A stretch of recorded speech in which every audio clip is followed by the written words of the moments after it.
Disasters can strike at any time, and having a solid emergency plan is the key to keeping your loved ones safe. Whether you're facing a natural disaster or unexpected crisis, knowing what to do in advance makes all the difference. Start by gathering essential information. Write down emergency contact numbers, local shelter locations, and evacuation routes. Make sure each family member knows what to do if communication goes down. Next, pack your emergency kits. Include basics like water, food, medications, and first aid supplies. Don't forget to customize the kits for each family member, especially if you have kids, elderly, or pets. Practice makes perfect. Schedule regular drills to ensure everyone is familiar with the plan. This helps reduce panic and confusion during a real emergency.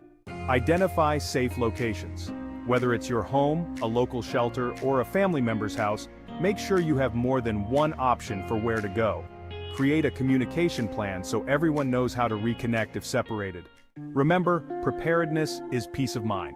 You don't need to feel overwhelmed, just start small and build from there. Hey, if you like this video and want more info on this topic, click on this video here.